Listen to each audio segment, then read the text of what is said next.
It was Tuesday, October 27th. We were working the day watch out of Homicide Division. My partner's Frank Smith. The boss is Captain Lorman. My name's Friday. An unidentified woman had been found murdered in a hotel room. The cause of death was strangulation. There was no lead to the identity of the killer. We had to find him. Well, this is all of it. You find anything we can get a lead out of? Nothing too good, no. I don't think you could identify her from what we've got here. Morgue post the body yet? Yeah, this morning. How about fingerprints, Ray? They find any in the hotel room? Checked with Bergman, no foreign prints. No, dead end there. What about the woman's purse? Did it show anything? No chance. You can see this fabric here, file. Won't take a print. Contents of the purse, usual stuff. Mm-hmm. Comb, lipstick, keychain, one key on it. Half package of chewing gum. Coin purse with a dime and 2 nickels in it. That's all of it. According to the room clerk at the hotel, she had a wallet with her when she checked in there. No sign of that, huh? No, no sign of it in the hotel room either. Checked everything. Is that the only piece of jewelry found on the body, that wedding ring there? Yeah. It's a cheap ring. No markings on it. No way of tracing it. About the only thing I can tell you, she was pretty well dressed. That's an expensive bag there. Sure not a cheap dress either. Same for a coat and shoes. They cost money, too. How about labels on any of that stuff, Ray? Yeah, Joe. There's one on the coat here. You can see it right here. Benless Department Store, Los Angeles. Coat's fairly new. They might be able to give you something on it. Yeah, maybe. The people at the hotel. Did you get anything there? Well, it could have been a little better. The woman checked in last night around 8 o'clock. She registered as John Ross and wife, L.A. Anyone see the man with her? No, nobody. Room clerk says a woman came in alone. Said her husband was parking the car, so she registered for both of them. Mm-hmm. Clerk said he left the desk a few minutes after that. Figures a man must have come in sometime while he was gone. Nobody on duty at the desk after midnight. Could have left the hotel at any time after that without being seen. She registered at 8 p.m. Coroner said she died about 10:30. You're not even sure there was a man with her, are you? Yeah, the woman who was next door to the murder room. She told us she heard a man and woman arguing. That was about 10 o'clock. Said it got pretty loud. No idea who the woman really was, huh? I don't suppose that John Ross and wife business means anything. That's pretty doubtful, Ray. About all we got to go on is the physical description from the coroner. She was a small woman, 5'1", 91 1/4 pounds, brown hair, blue eyes, about 31 or 32 years old. We got her prints off to Washington. You got any ideas? Well, it might be a psycho killer. How do you figure? Well, the coroner's report listed strangulation as the cause of death. Yeah. Whoever did it made sure. Her neck was broken.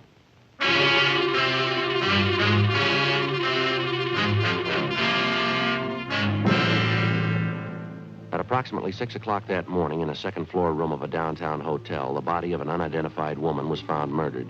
Preliminary investigation failed to reveal the true identity of the victim or the killer. As far as physical evidence was concerned, there wasn't much to go on. The deep bruises on her neck and throat, along with the crushed vertebrae at the base of her skull, indicated a savage attack. 1:55 p.m. Through the label on the dead woman's coat, we traced the garment to the department store where it had been purchased, but they had no record on it. It was a cash purchase, and the salesgirl couldn't remember the customer. Investigation during the next 2 days failed to turn up any leads. We showed a morgue picture of the victim to bartenders, waitresses, parking lot attendants in the vicinity of the hotel. They couldn't identify her. We rechecked tenants and employees at the hotel. It got us nothing. Thursday, 5:48 p.m. Sure got me stopped. 2 days of legwork and we're in no place. Well, we might be in better shape when we get that kickback from Washington. Sure hope so. The victim was a nice-looking woman, well-dressed, nice clothes. How come she'd stay in a cheap hotel in a neighborhood like that? Doesn't jive for my money. Well, it's hard to say. Excuse me. Yes, sir. Can we help you? Well, I don't know. I guess that just depends. I'm waiting to see a couple of detectives here. Well, who'd you want to see? A couple of detectives. Who are they? Well, this is pretty confidential, you know. I have to talk to them myself. They told me to see Friday and Smith. Frank Friday and Joe Smith. Detectives, they're handling the case. Well, yes, sir. I'm Joe Friday. This is my partner, Frank Smith. What can we do for you? Well, Fred, they say that you're working on that murder case, that woman who was found in the hotel? Yes, sir. That's right. Mm-hmm. Could I see your badges? Yes, sir. Here. That looks authentic. There's my ID card. May I? Yeah. Nice likeness. Typo. Good blood. Now, I've been reading about that murder in the papers. You're going to thank me for this. I got all you want to know about that murder. You mind telling us your name, sir? I don't mind. L.P. Morgan. I was a good friend of hers, you know. Used to work with her. You mean the dead woman? Same one. Never forget a face.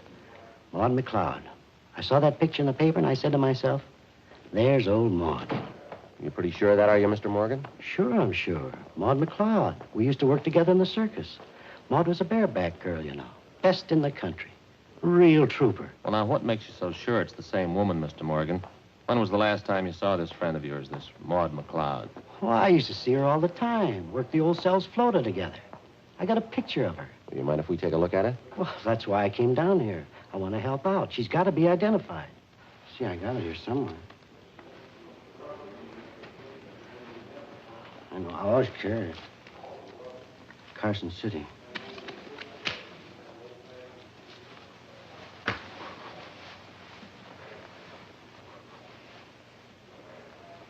I know. Oh, here it is. It's Maud in her circus costume. Awful pretty.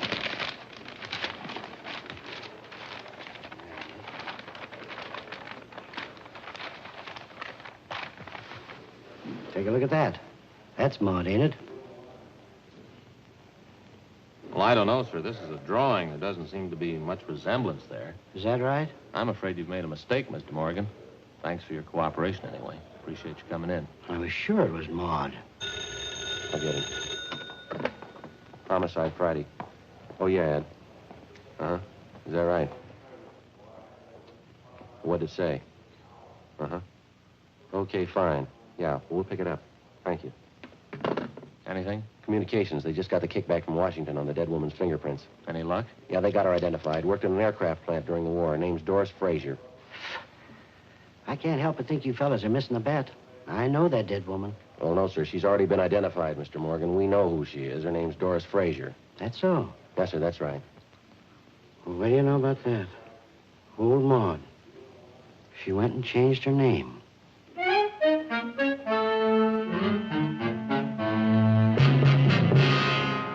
Thursday, 6:35 p.m. Frank and I went down the hall to communications and got a copy of the kickback from Washington. The murder victim was identified as Doris Allen Frazier. She applied for a position as a typist at the Eagle Aircraft Plant in Burbank in 1942. Next morning, we checked the personnel office at the plant, and we found that Doris Frazier had been employed as a typist from 1942 to 1944. In going over her application, we found her last known address listed as 7346 Oakdale Avenue. Her application stated she was single, with no previous employment, with no known relatives. We could uncover no further information on the girl. We drove across town to the Oakdale Avenue address, a large apartment building in a better-than-average neighborhood. The manager told us that Doris Frazier had lived there up to 18 months before. He said that a few weeks before she moved, she was married, but he was unable to remember the name of her husband. The manager also told us that the newly married couple apparently began having trouble from the day they were married. We checked the next forwarding address, a boarding house for women in the southwest end of the city. Frank and I interviewed the woman in charge, a Mrs. Frances Watson. We talked to her in the dining room of the boarding house, where she was polishing a set of silverware. Well, of course, when she first came here, we didn't know it, but she was married.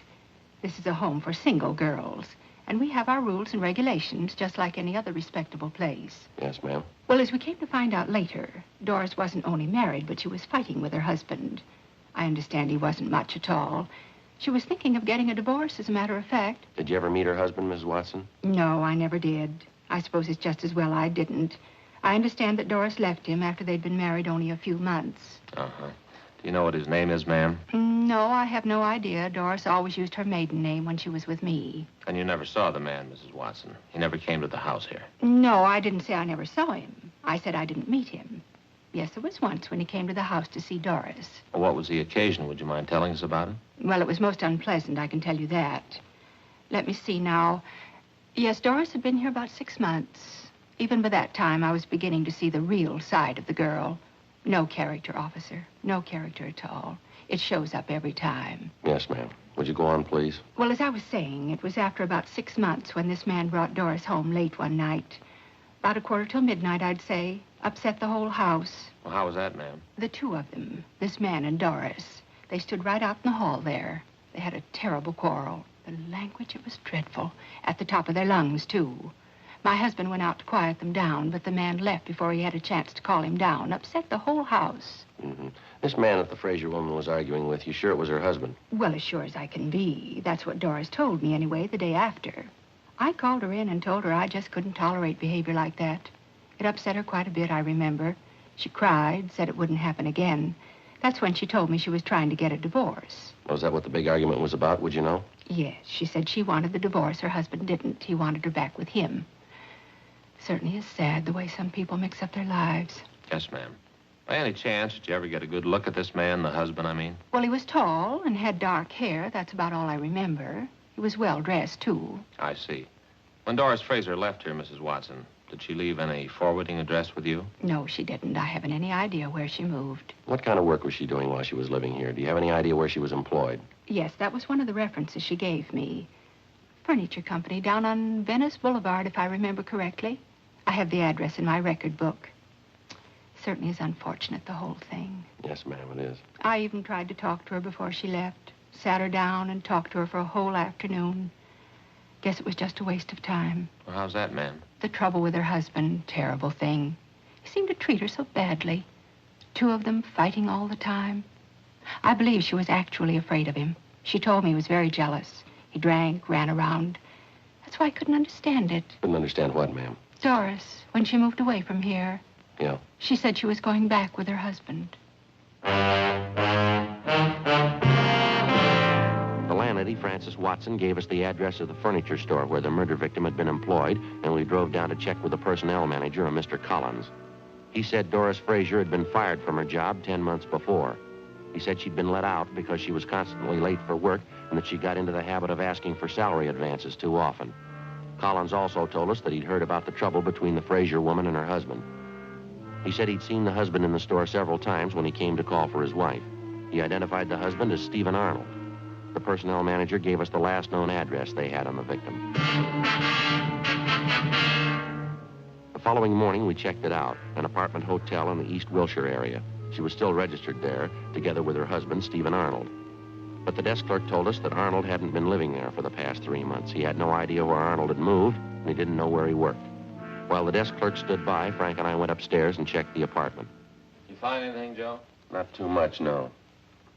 Well, there's nothing in the bedroom. Like Ray says, she likes nice things, but that's about all I can figure. Mm-hmm. What you got there?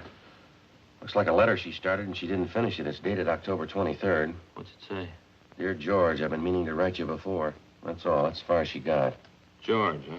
That's the first time we've run to that name on this deal. Yeah. Means there's more than one man in her life. A few more letters and bills here. All unopened. Yeah. Ad from a woman's store. Another ad, telephone bill, postcard. Here's one postmarked Santa Monica. Check the name of that return. Yeah. Stephen Arnold.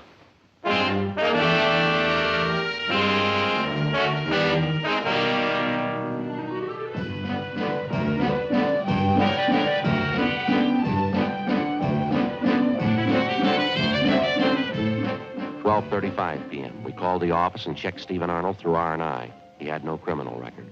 The return address, which he'd listed on the envelope of the letter to his wife, was 10826 Pacific Front Boulevard. We located it on the beach just below Santa Monica. It was a small dart concession owned and operated by the dead woman's husband. No, I haven't seen Doris for a couple of months anyway. Why? Understand you had an apartment with your wife in the East Wilshire neighborhood. That right, Mr. Arnold? Yeah, that's right. You mind telling us why you left? No, I don't mind. I wanted to move closer to my work, that's all. That place was way too far out. How is it your wife didn't move out with you, sir? She wanted to stay close to town. She doesn't care much for the beach. Bad for her sinus. Did you have an argument with your wife, Arnold? Some kind of a disagreement? Is that one of the reasons you moved? Yeah, you might call it that. We're getting a divorce. Is that so? Yeah. It was the best thing all the way around. It's been nothing but fighting and scrapping all last year anyway.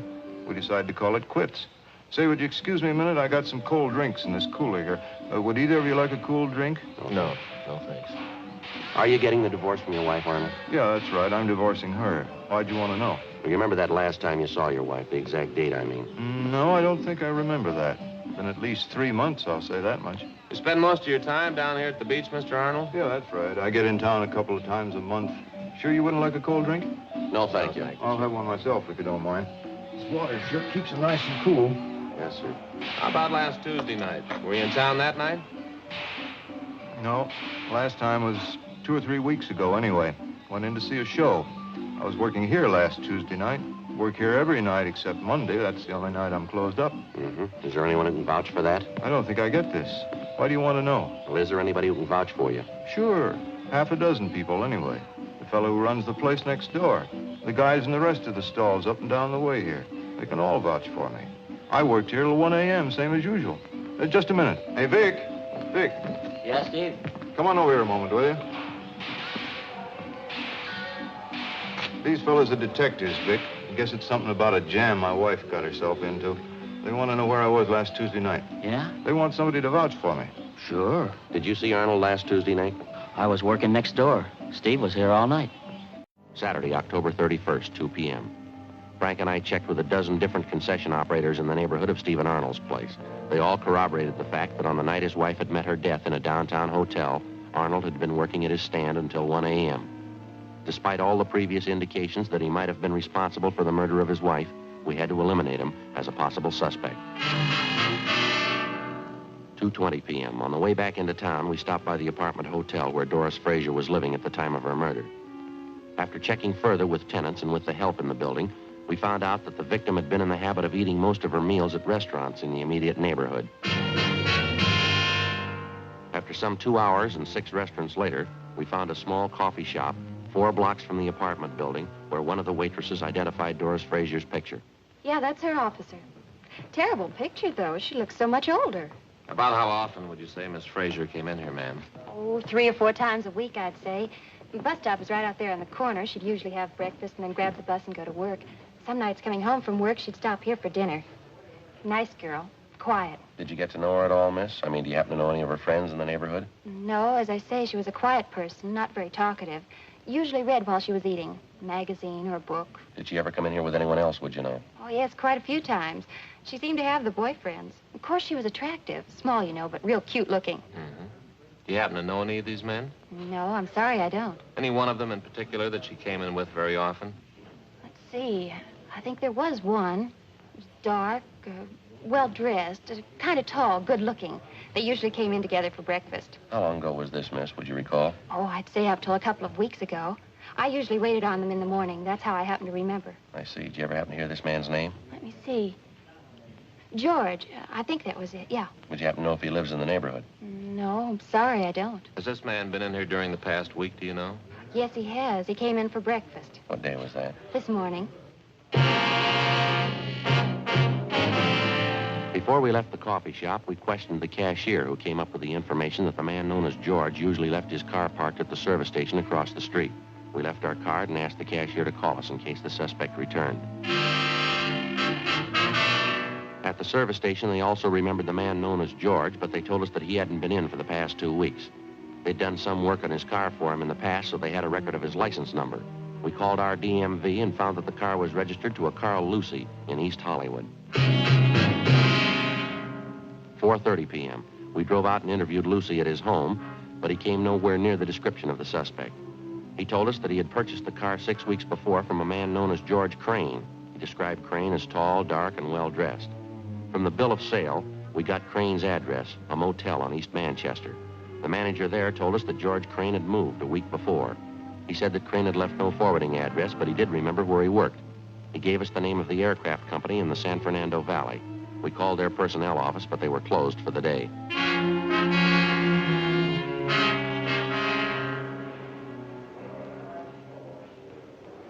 Description checks out all the way. You called the night office at the aircraft company, did you? Yeah, they couldn't tell us anything. Gave us the home number of the personnel manager. Well, he's got a record. I got the package on him here. Yeah. Nothing very heavy. Drunk charge 2 years ago, another one last year. Disorderly conduct, resisting arrest. That's about all. I get it. Homicide, Friday. Who? How's that? Oh, yeah. Yes, sir. No, I'm afraid not. Well, we sure. Certainly. Yes, we are. Yes, sir. Thanks anyway. Right. Goodbye. Well, that does it. Who was it? You know that guy was in here the other day, that Al P. Morgan? Yeah, what do he want? He wanted to buy us a drink. He's celebrating. Huh? His old friend Maud. He just found her.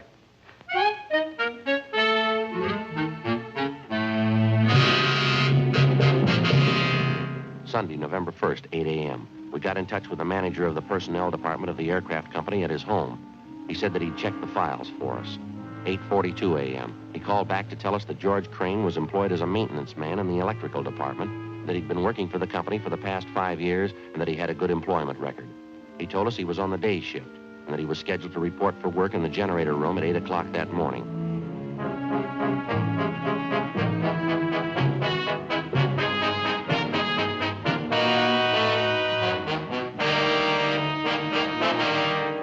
Frank and I got in the car and drove out to the valley where we located the murder suspect, George Crane, at work in the generator room of the aircraft factory.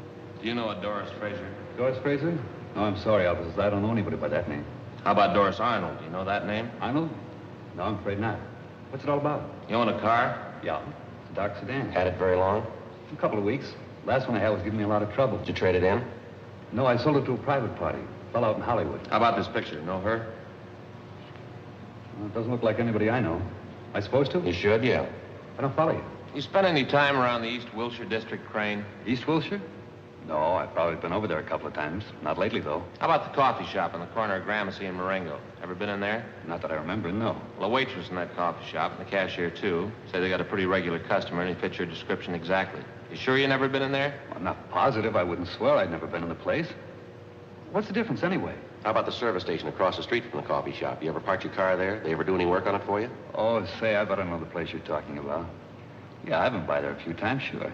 It's a good station. Done a lot of good jobs on my car for me. Yeah, I remember it now. Then I guess you remember the coffee shop. Crane?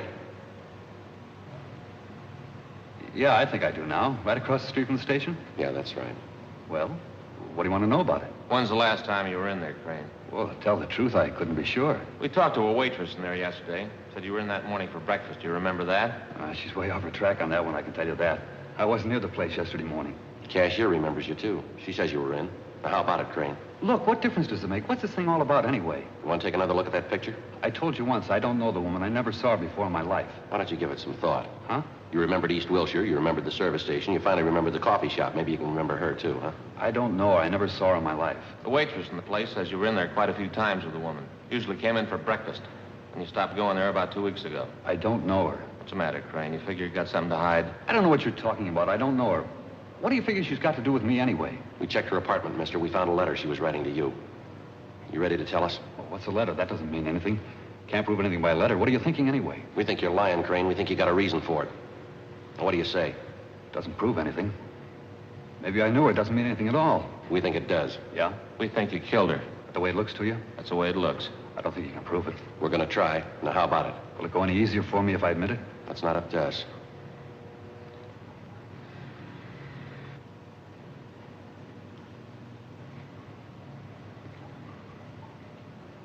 I don't know why I did it. What am I going to give for a reason? I wouldn't know, Crane. I don't know why I killed her. Sounds funny, doesn't it? No reason at all. I just killed her. What am I going to tell him? If I don't have a reason, how can I ask him to let me off easy? How can I ask him? I don't know, but they'll have an answer.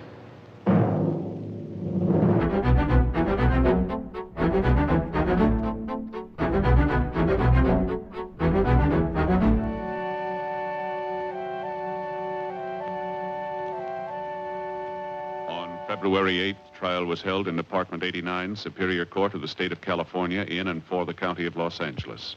In a moment, the results of that trial.